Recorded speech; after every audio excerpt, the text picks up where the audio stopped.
Mari kita bersatu dalam doa. Ya Bapa yang bertahta dalam kerajaan surga, kami mengucap syukur Tuhan. Kami masih bisa berkumpul di tempat ini. Kami masih bisa bersama-sama dengan saudara seiman kami Tuhan. Bersama dengan satu tubuh Kristus. Kami ada di tempat ini, memuji nama-Mu, berdoa, dan juga kami ingin merenungkan firman-Mu Tuhan. Tuhan, sama seperti nyanyian yang barusan kami nyanyikan. Hanya Engkaulah pusat kehidupan kami. Hanya Engkaulah pusat dari segala-galanya Tuhan. Dan biarlah Engkau juga menolong setiap kami Tuhan ketika kami merenungkan firman-Mu. Supaya kami bisa mengerti Roh Kudus-Mu Tuhan menyinari setiap kami. Dan juga tolong hamba-Mu ini Tuhan. Biarlah setiap kata-kata dan ucapan yang keluar dari mulut bibir hamba-Mu ini semua adalah hanya perkataan-Mu saja. Kami serahkan perenungan ini ke dalam tangan-Mu, di dalam nama Tuhan Yesus Kristus kami berdoa. Amin. Terima kasih. Oke, shalom teman-teman semua. Shalom, biarpun ini mungkin di minggu-minggu masa liburan ya teman-teman ya. Jadi nuansanya nuansa lebaran, nuansa liburan, nuansa kesepian ini dan kedinginan ini ya. Tapi gak apa-apa ya. Bersyukur kita masih bisa berkumpul di tempat ini bersama-sama. Dan masih dengan semangat bisa datang ke rumah Tuhan untuk memuji dan mendengarkan firman Tuhan. Oke, sebelumnya yuk kita buka dari Ibrani 10 ayat 19 sampai ke 25.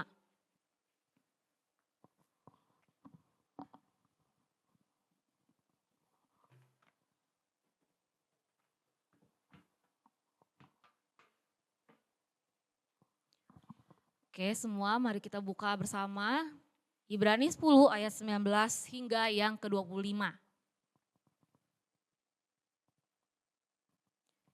Saya akan bacakannya bagi teman-teman sekalian menggunakan Alkitab terjemahan baru yang kedua. Ibrani 10 ayat 19 sampai yang ke-25. Beginilah firman Tuhan. Jadi saudara-saudara, kita sekarang dengan penuh keberanian dapat masuk ke dalam tempat kudus oleh darah Yesus. Karena ia telah membuka jalan yang baru dan yang hidup bagi kita melalui tabir, yaitu dirinya sendiri. Dan kita mempunyai seorang imam agung sebagai kepala rumah Allah. Karena itu, marilah kita datang beribadah dengan hati yang tulus ikhlas dan keyakinan iman yang teguh. Karena hati kita telah dibersihkan dari hati nurani yang jahat dan tubuh kita telah dibasuh dengan air yang murni. Marilah kita berpegang teguh pada pengakuan tentang pengharapan kita sebab ia yang menjanjikannya setia.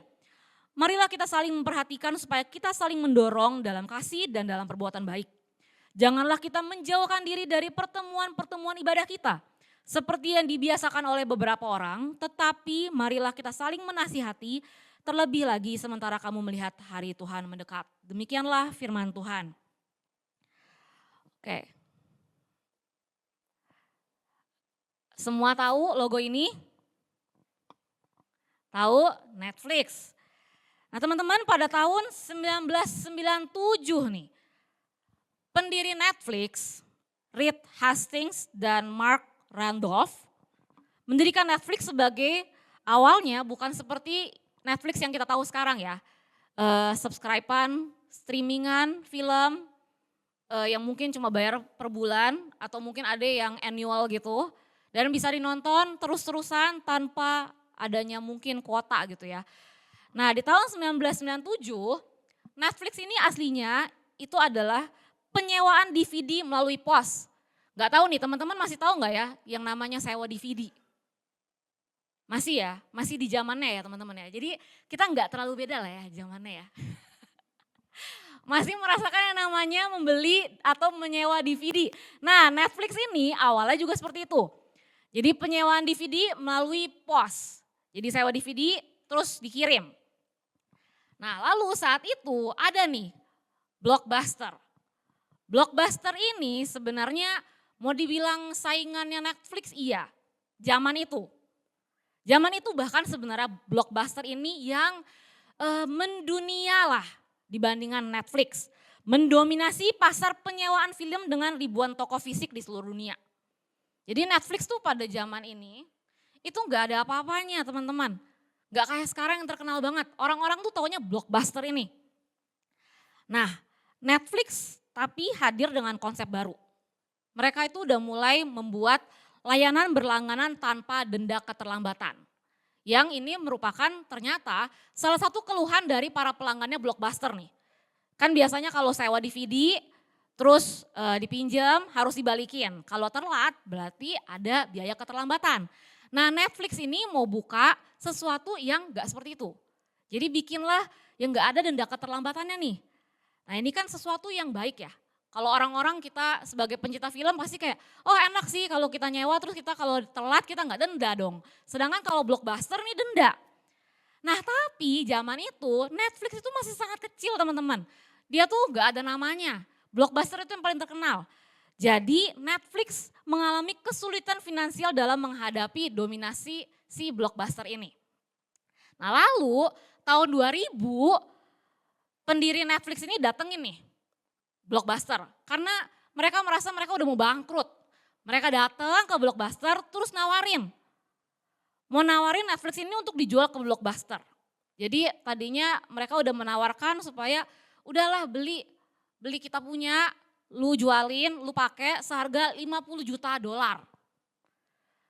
Pendiri Netflix ini mengusulkan bahwa Netflix bisa menjadi cabang digitalnya Blockbuster. Membantu perusahaan memasuki era internet. Zaman itu ya sekali lagi ya teman-teman belum zaman seperti sekarang. Nah tapi CEO-nya Blockbuster ini nolakin mentah-mentah. Mikir aduh apaan sih nih company kecil gak terkenal. Gua punya udah besar Blockbuster ngapain kita harus beli lagi Netflix yang zaman itu belum tentu akan bisa tenar sih. Masalah internet dan subscribe-an itu. Jadi ditolakin mentah-mentah. Dibuang mentah-mentah kesempatan untuk membeli Netflix. Nah, lalu kita tahu apa yang terjadi kan sekarang. Netflix sangat mendunia. Semua orang pakai Netflix, semua TV pakai Netflix, semuanya ada Netflix. Semua orang bisa nonton di mana aja. Mau itu di HP, mau itu di laptop, mau itu di iPad, di rumah, dimanapun. Sedangkan Blockbuster bangkrut teman-teman. Blockbuster ini kalah saing. Mereka lupa kalau mereka itu butuh berinovasi. Mereka lupa identitas mereka sebagai apa? Sebagai home entertainment. Mereka cuma fokus pada yang penting kita ini udah besar, yang penting kita ini udah punya identitas sebagai penyewaan video paling terkenal. Tapi mereka lupa zaman itu berubah. Netflix berenovasi. Netflix tidak lupa akan identitas mereka sebagai juga home entertainment. Tapi mereka mau terus berusaha berinovasi. Nah kisah ini mencerminkan realitas kita nih teman-teman. Sebagai kehidupan rohani kita. Seperti Blockbuster yang sebenarnya kehilangan identitasnya nih. Sebagai penyedia hiburan di rumah. Banyak orang Kristen mulai melupakan identitas dan peran mereka sebagai orang percaya. Tanpa pemahaman yang jelas tentang siapa kita dalam Kristus, dan bagaimana seharusnya kita hidup dalam Injil, kita tuh bisa hilang arah. Nah di era modern ini pun sudah mulai muncul banyak konsep kekristenan yang salah teman-teman. Yang keliru. Yang pertama, kekristenan tanpa gereja. Banyak yang berpikir bahwa kita jadi Kristen gak perlulah ke gereja. Kita bisa kok jadi Kristen tanpa tertanam dalam satu komunitas tertentu. Menganggap kekristenan hanya sebagai hubungan pribadi dengan Tuhan. Which is gak salah. Lalu yang kedua, kekristenan online. Ada yang percaya bahkan mungkin di era digital khususnya zaman-zaman setelah dari pandemi sampai sekarang mungkin ya teman-teman ya. Ada yang percaya bahwa mengikuti ibadah secara online, secara daring dari rumah sama baiknya dengan beribadah langsung di gereja.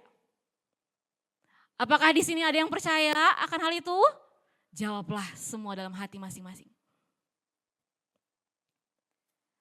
Tapi teman-teman, ini adalah konsep kekristenan yang keliru.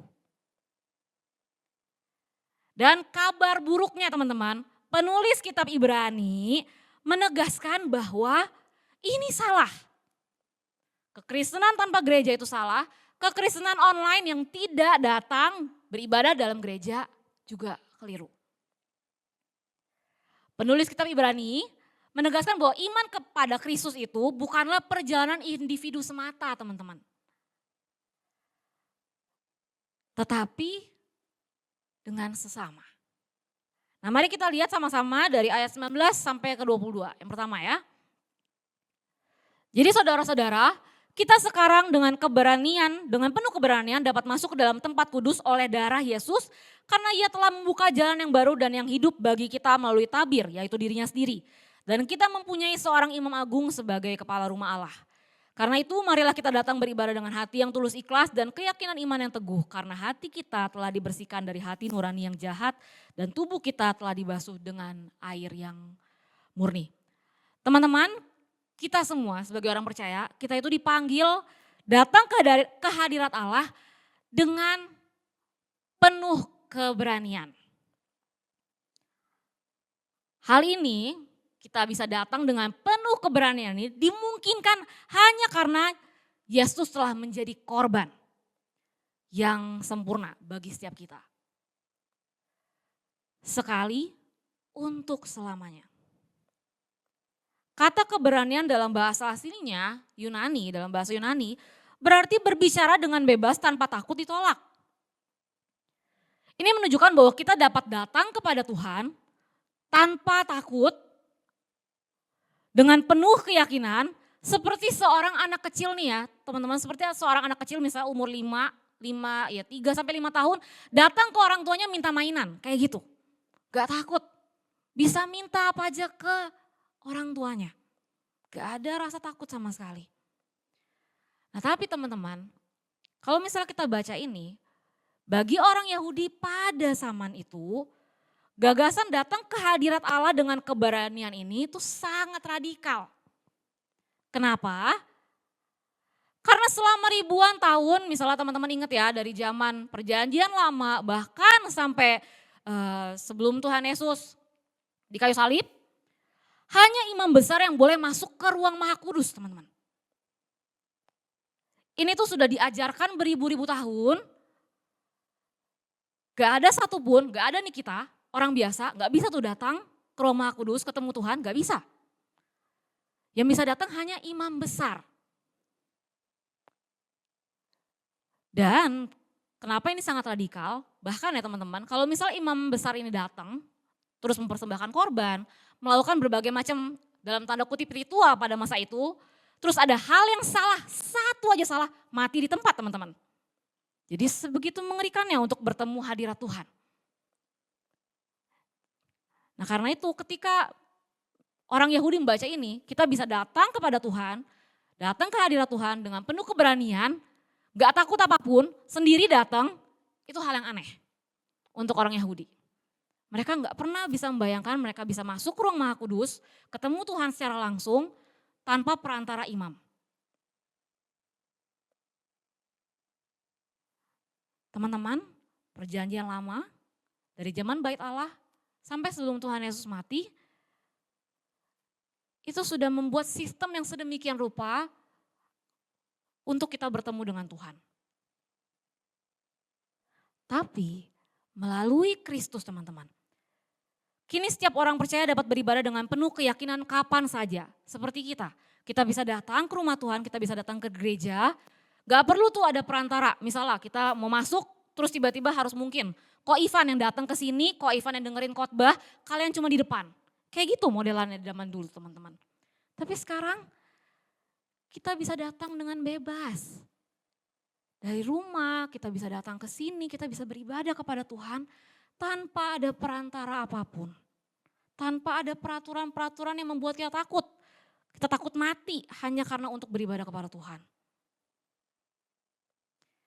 Ibadah kita tidak lagi terbatas oleh aturan manusia, tetapi dibangun di atas karya Kristus yang telah membuka jalan bagi setiap kita. Lalu teman-teman, alasan kita dapat memiliki akses bebas ke dalam bait Allah, ya karena darah Yesus telah tercurah bagi kita. Dalam perjanjian lama, sekali lagi dalam perjanjian lama, kalau misalnya teman-teman ingat, di bait Allah itu ada tirai. Tirai besar yang juga, sekali lagi, membatasi antara umat Allah dan juga ruang Maha Kudus. Yang bisa masuk lewat tirai itu, sekali lagi, hanya imam besar. Ini semua menandakan adanya keterpisahan antara umat dan Allah, teman-teman, di zaman itu. Tapi ketika Yesus disalib, tirai itu robek. Melambangkan bahwa tubuh Kristus yang terjabik telah membuka jalan bagi kita untuk masuk ke hadirat Allah dengan bebas. Kita nggak perlu bawa korban, kita nggak perlu susah-susah, nggak ada lagi perantara. Karena sekarang kita memiliki jalan yang baru dan yang hidup. Dan itu semua karena Kristus. Oleh karena itu teman-teman, ibadah yang sejati bukanlah kegiatan rangkaian upaya manusia untuk datang kepada Tuhan sekarang, tetapi sebuah respon terhadap karya penebusan Kristus yang telah menyempurnakan segala sesuatu. Lalu Yesus juga bukan hanya memberi kita akses ke dalam hadirat Allah teman-teman, tetapi juga menjadi perantara kita sebagai imam besar yang sempurna. Karena itu kita bisa datang kepada Tuhan dengan bebas. Sekali lagi teman-teman, kita bisa beribadah itu semua hanya karena anugerah Tuhan. Kalau bukan karena Kristus sudah mati bagi kita, kalau bukan karena Kristus sudah menjadi perantara antara kita dengan Allah Bapa, kita nggak akan bisa beribadah.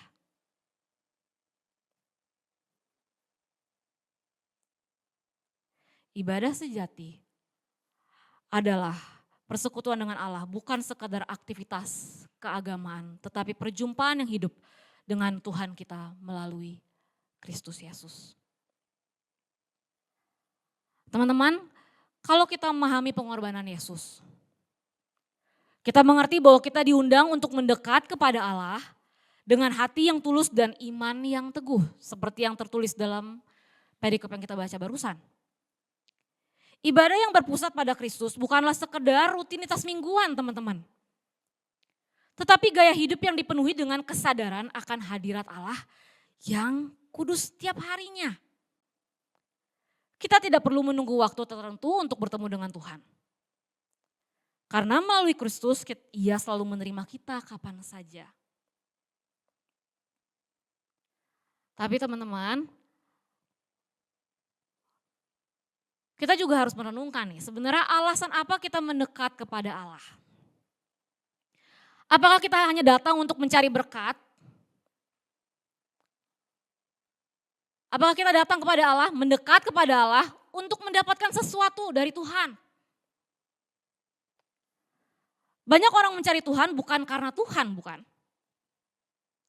Banyak orang mencari Tuhan karena apa yang bisa kita peroleh dari Tuhan. Padahal teman-teman, inti dari Injil Yesus bukan hanya tentang pengampunan dosa atau warisan kekal. Tetapi bagaimana kita mengalami Allah itu sendiri. Allah adalah kabar baik. Allah adalah Injil itu. Allah tidak membutuhkan kita teman-teman. Tetapi dalam kasih-Nya Ia membuka akses bagi kita untuk masuk ke hadirat-Nya. Dan inilah alasan kita beribadah. Bukan hanya untuk menerima berkat. Tetapi untuk mengalami dan menikmati kehadiran Allah dan yang memberikan kepuasan sejati. Ibadah sejati adalah ketika Kristus menjadi pusat dan bukan hanya dalam perkataan tetapi dalam seluruh hidup kita. Lalu di ayat selanjutnya, marilah kita teguh berpegang pada pengakuan tentang pengharapan kita sebab Ia yang menjanjikannya setia. Teman-teman, konteks kitab Ibrani ini ditulis kepada orang-orang percaya yang mengalami penganiayaan berat pada masa itu. Orang-orang Kristen Yahudi saat itu menghadapi tekanan yang besar dari keluarganya. Kenapa? Karena keluarga orang Yahudi kalau masuk ke Kristenan itu dianggap tabu, teman-teman. Lalu dijauhi dan ditolak oleh masyarakat. Kenapa? Karena meninggalkan Yudaisme juga. Kenapa? Karena menolak menyembah kaisar. Jadi bukan cuma ditolak keluarga, ditolak masyarakat sesama orang Yahudi, tetapi juga ditolak dan ditentang oleh orang-orang Romawi. Penganiayaan dan penolakan yang sangat besar bagi orang Kristen di saat ini, di saat itu. Mungkin di saat kita sekarang, kita nggak mengalami namanya penganiayaan teman-teman ya. Kita bisa bebas, datang mana aja, ke gereja juga bebas. Tapi sebenarnya konteks ini pun juga sebenarnya kan relevan ya bagi kita saat ini. Kita tahu ada gereja-gereja yang kalau mau gereja pun didemo, kalau mau gereja pun dibakar. Kita tahu kita hidup di dunia yang semakin memusuhi nilai-nilai Kristenan, menganggap kita orang Kristen ini fanatik karena kita memegang teguh Alkitab. Bahkan ada beberapa tempat juga yang menganggap penginjilan sebagai pelanggaran hukum. Jadi teman-teman mungkin di saat kita hidup sekarang, tinggal sekarang itu aman-aman aja. Tapi di kota-kota luar, terutama di Indonesia juga banyak yang mengalami penganiayaan. Tantangan-tantangan ini dapat menggoyahkan komitmen kita dalam beribadah kepada Kristus. Coba bayangkan teman-teman, kalau misalnya teman-teman berada di kondisi yang kita nggak bisa beribadah. Kita mau ngomong Tuhan Yesus aja, kita bisa diancam. Kita mau pergi ke gereja aja, mungkin kita bisa ditangkap. Coba bayangkan kalau kita ada di kondisi seperti itu. Apakah iman kita nggak goyah? Namun dalam segala tekanan dan tantangan yang ada, penulis Ibrani nih teman-teman, tetap menasihati kita untuk tetap berpegang teguh pada pengakuan pengharapan kita tanpa kompromi. Kita dipanggil untuk menjadi saksi Kristus dalam kehidupan dan ibadah kita. Meskipun ada risiko yang harus kita tanggung. Sekali lagi, ibadah yang berpusat pada Kristus bukan hanya sekedar rutinitas mingguan. Rutinitas ibadah yang kita lakukan setiap minggu. Tetapi harusnya segala aspek kehidupan kita. Dan ketika itu kita hidupi, segala tantangan harusnya tidak menggoyahkan iman kita, bukan? Lalu pertanyaannya bagaimana kita dapat berpegang teguh? Teman-teman, kata harapan yang kita kenal di kehidupan kita, khususnya di dunia ini, seringkali bersifat sementara dan gak pasti. Kalau misalnya kita ngomong, kita berharap, itu kan berarti sesuatu yang kita inginkan dan belum tentu akan kita dapatkan dan belum tentu kita akan dapatkan dan kita dapatkan gitu. Nah tapi teman-teman, dalam Alkitab, kata harapan itu bukan seperti definisi yang kita pahami di dunia ini. Harapan yang digunakan dalam Alkitab ini bukanlah sekadar keinginan yang belum tentu terwujud. Melainkan kepastian yang kokoh karena didasarkan pada kesetiaan Allah. Kekuatan kita untuk bisa tetap teguh, bisa tetap percaya, semua berasal dari kesetiaan Allah. Bukan dari kemampuan kita sendiri teman-teman. Kalau karena dari kita sendiri, kita nggak akan pernah mampu. Kita tidak bergantung pada usaha kita untuk memegang erat Allah, tetapi kita percaya bahwa hanya Tuhanlah yang memegang erat hidup kita. Allah menunjukkan kesetiaannya melalui Yesus Kristus yang telah menjadi korban yang sempurna sekali untuk selamanya. Sebentar lagi kita juga akan merayakan Paskah, Jumat Agung.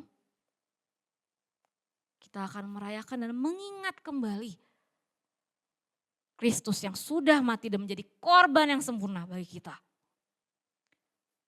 Kematian dan kebangkitan Kristus adalah bukti bahwa Allah gak pernah ingkar janji teman-teman bagi kita. Karena itu dalam kehidupan kita sebagai orang Kristen, kita harus terus berpegang teguh pada pengakuan pengharapan kita ini.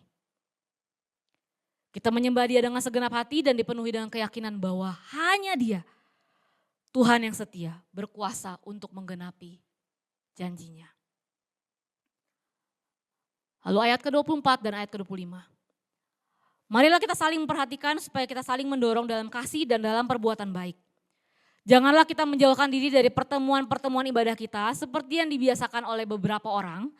Tetapi marilah kita saling menasihati terlebih lagi sementara kamu melihat hari Tuhan mendekat. Nah teman-teman, aku mau tanya, apakah ada yang pernah mendengar penyakit ini? Penyakit hari Minggu. Wah senyum-senyum, ketawa-ketawa, nggak tahu apakah mengerti atau tidak. Mungkin tahu atau enggak. Apa sih sebenarnya penyakit hari Minggu ini? Ini adalah fenomena yang unik yang sering terjadi di kalangan umat Kristen teman-teman. Baik itu dari kecil sampai dewasa. Gak mengenal umur. Gejalanya itu sebenarnya gak mengganggu nafsu makan. Gak mempengaruhi aktivitas sehari-hari. Bahkan menonton TV tampaknya mempercepat nih pemulihan penyakit ini.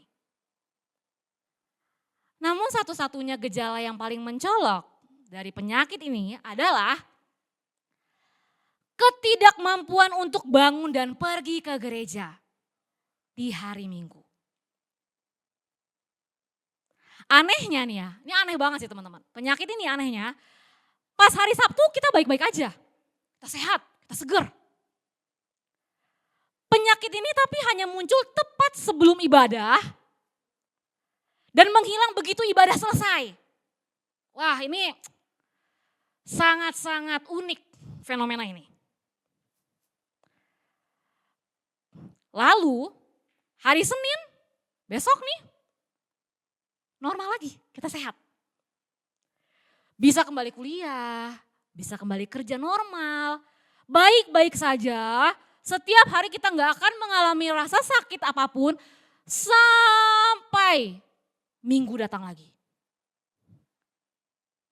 Hari Minggu penyakit ini datang lagi teman-teman. Nah fenomena ini adalah penyakit umum nih teman-teman. Di kalangan orang Kristen masa kini. Yang lebih memilih kenyamanan ibadah online dibandingkan dengan hadir secara langsung dalam komunitas iman.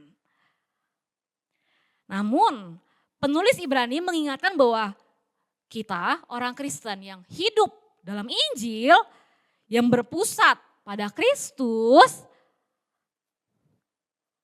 berarti hidup dalam komunitas iman ini bukan sebagai individu yang terpisah. Oleh karena itu, ibadah yang berpusat pada Kristus tidak hanya tentang pengalaman pribadi ya teman-teman. Tetapi bagaimana kita bersama-sama membangun dan dikuatkan dalam tubuh Kristus. Banyak orang yang berpikir menjadi Kristen ya tentang hubungan pribadi dengan Tuhan aja lah.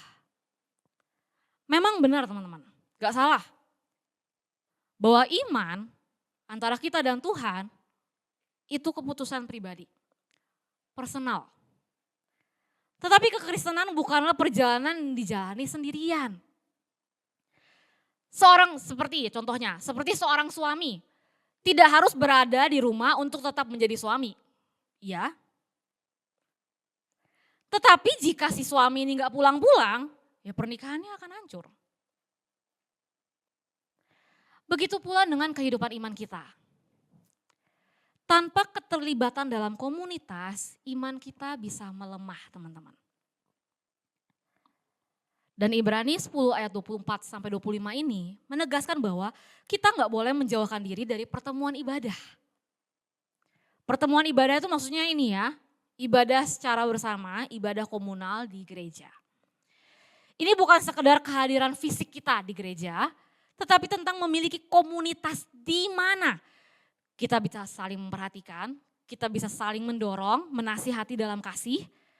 Komunitas Kristen bukan hanya tentang kumpul-kumpul teman-teman, tetapi tentang saling membangun dalam kebenaran dan kasih Kristus. Penulis Ibrani juga memberikan beberapa karakteristik utama sebagai komunitas yang berpusat pada Kristus. Pertama, memperhatikan satu sama lain. Teman-teman, komunitas yang kita bisa bilang kita sebagai komunitas yang berpusat pada Kristus adalah komunitas yang saling memperhatikan. Kata memperhatikan dalam bahasa aslinya nih, teks Yunaninya, berarti merenungkan dengan penuh perhatian bagaimana kita dapat membantu semua untuk bertumbuh dalam Kristus. Jadi ketika kita berkomunikasi dengan teman-teman kita di sini, kita bukan hanya sekedar ngobrol teman-teman. Tetapi kita memikirkan juga apa yang bisa menjadi berkat bagi mereka. Apa yang bisa kita lakukan untuk membantu teman-teman kita di sini. Lalu yang kedua, mendorong dalam kasih. Dalam bahasa Yunaninya juga, kata mendorong ini berarti mengasah. Atau sebenarnya terjemahan aslinya tuh pakai kata mengganggu. Mengganggu ini kan konotasinya negatif ya sebenarnya. Cuma dari kata ini di bahasa Yunani itu mengganggu yang artinya positif. Seperti besi menajamkan besi. Kita dipanggil untuk saling membangun. Kan ketika besi menajamkan besi itu digosok sedemikian rupa. Sakit tentunya. Tapi menajamkan, saling membangun. Teman-teman sebagai manusia berdosa, kita pasti memiliki blind spot dalam kehidupan rohani kita. Ada dosa-dosa mungkin yang kita tidak sadari.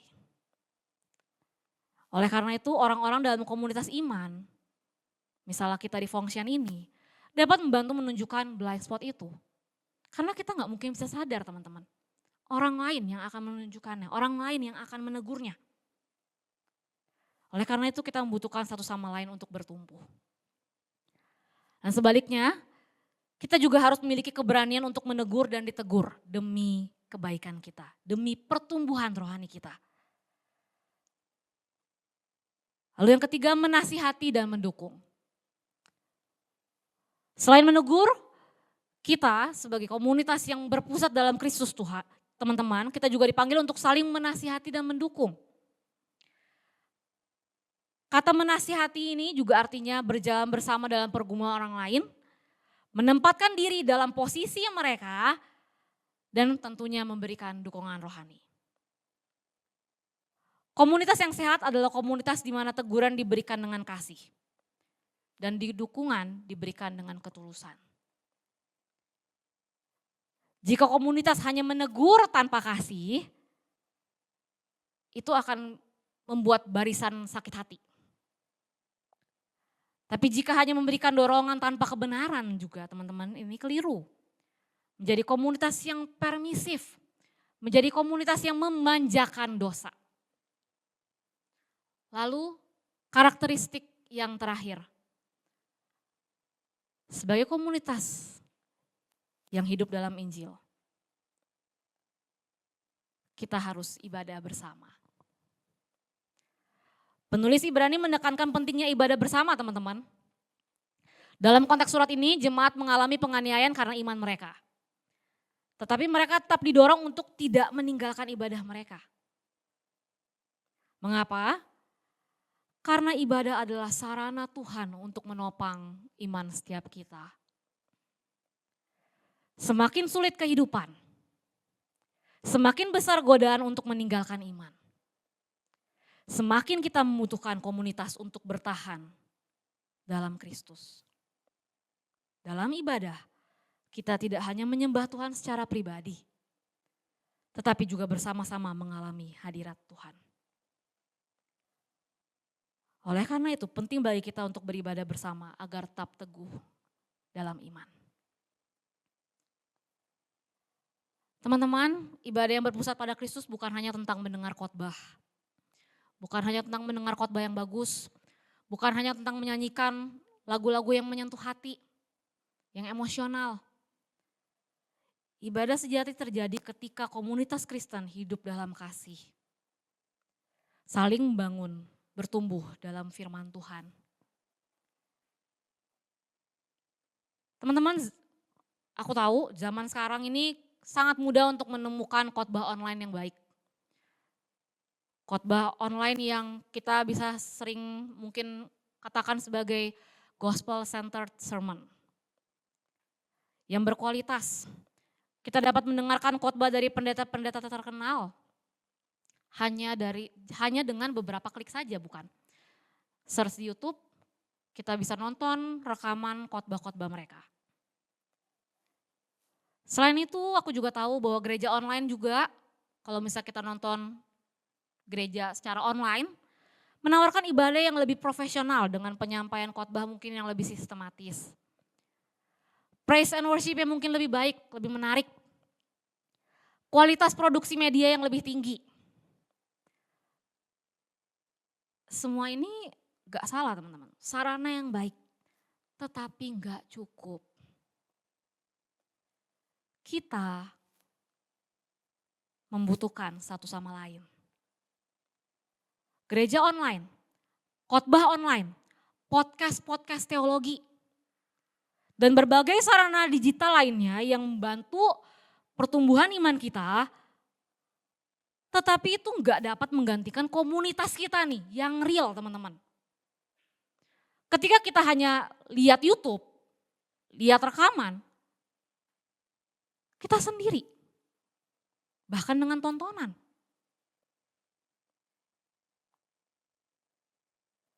Contoh misalnya, orang tua dapat mengajarkan anak-anak mereka untuk hidup dalam iman, di tengah dunia yang menentang nilai-nilai kekristenan itu gimana?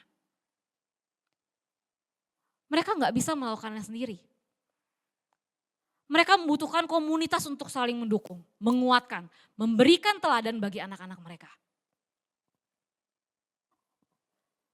Kita dirancang untuk tidak hidup sendiri. Kita dirancang untuk hidup bersama sebagai umat Kristus. Sebagai komunitas. Dan penulis Ibrani mengingatkan bahwa ada banyak orang yang terbiasa mengabaikan pertemuan ibadah ini. Teman-teman, kebiasaan itu enggak muncul dalam satu malam. Tetapi terbentuk secara perlahan melalui keputusan-keputusan kecil dalam kehidupan kita. Misalnya, seseorang melewatkan ibadah karena sakit minggu pertama. Sah. Minggu kedua, datang pesta ulang tahun. Kita awalnya mungkin gak enak. Wah, masa pesta ulang tahun lebih penting sih daripada ibadah. Tapi aduh, kita deket banget, ya Tuhan pasti ngerti lah. Minggu depan kita pasti datang kok. Oke, minggu kedua. Minggu ketiga, kita datang. Tersentuh, dengar khotbah, sedih. Minggu keempat, gak datang. Kita liburan sama keluarga. Alasannya udah di-plan jauh-jauh hari. Tuhan gak apa, minggu depan kita datang kok. Minggu kelima, datang ke gereja lagi. Minggu keenam, ternyata banyak deadline kerjaan. Jadi, aduh Tuhan, sorry deh Tuhan, Senin deadline-nya nih. Aku ibadah online aja ya sambil kerjain kerjaannya. Minggu ketujuh, kecapean, Sabtu banyak kegiatan. Minggu ke-8, datang lagi. Minggu ke-9, gak datang lagi. Teman-teman, tanpa disadari, absensi dari ibadah menjadi lebih sering dan lebih mudah. Akhirnya ibadah bersama menjadi hal yang dapat dinegosiasikan, dikompromikan. Bukan lagi kok prioritas. Tanpa disadari, kebiasaan ini terbentuk. Dalam waktu singkat, kita bisa menjauh dari komunitas. Mungkin kita mau bisa membenarkan diri sih. Kita bilang, loh aku masih Kristen kok. Aku masih kasih perpuluhan, masih kasih persembahan. Aku enggak mencuri, aku enggak berzina, aku enggak selingkuh, aku taat. Namun teman-teman, penulis Ibrani mengingatkan bahwa pola ini adalah awal dari kemunduran iman. Penulis Ibrani memperingatkan bahwa jika kita terus mengabaikan komunitas kita, ini hanya masalah waktu sebelum kita jatuh dalam dosa dan bahkan meninggalkan iman kita. Jika kita terus mengikuti arus ini hanya masalah waktu loh teman-teman sebelum kita bahkan mungkin bisa bertanya, siapa Tuhan? Bukan berarti gak ke gereja misalnya karena sakit atau sekali-sekali itu dosa ya. Bukan kayak gitu teman-teman. Tetapi kita ingat bahwa komunitas dan beribadah bersama dalam Tuhan adalah cara Tuhan untuk menopang kita di tengah arus budaya yang menentang kekristenan. Teman-teman, mengasihi dan hidup dalam komunitas memang sulit. Penuh tantangan, membutuhkan pengorbanan. Tapi bagaimana kita mendapatkan kekuatan untuk tetap bertahan? Jawabannya adalah karena Injil.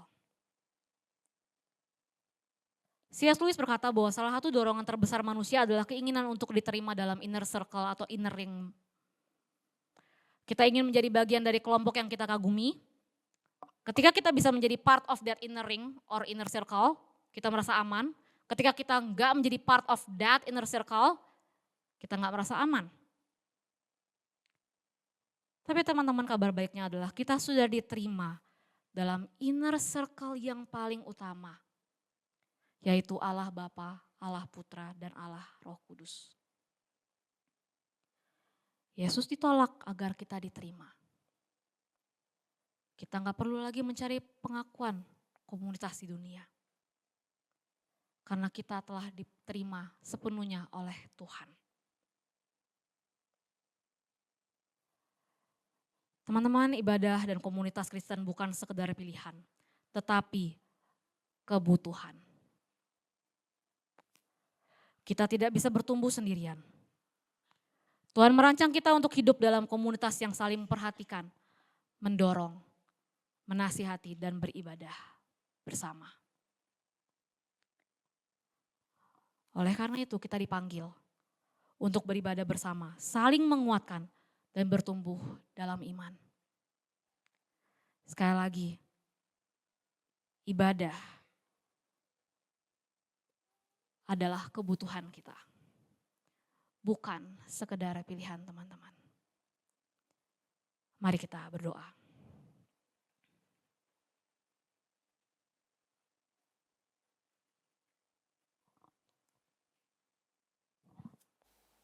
Ya Bapa di surga, terima kasih atas firman-Mu yang mengingatkan kami tentang pentingnya ibadah bersama.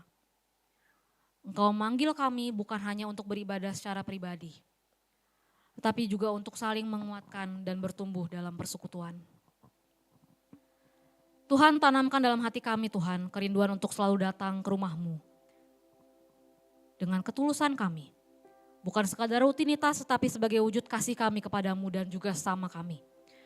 Biarlah setiap ibadah kami memperdalam iman kami Tuhan, membangun kesatuan, komunitas kami dan membawa kemuliaan hanya bagi nama-Mu. Bentuk kami untuk lebih berpartisipasi dalam ibadah dan melayani dengan hati yang tulus. Terima kasih Tuhan, dalam nama Yesus Kristus kami berdoa. Amin.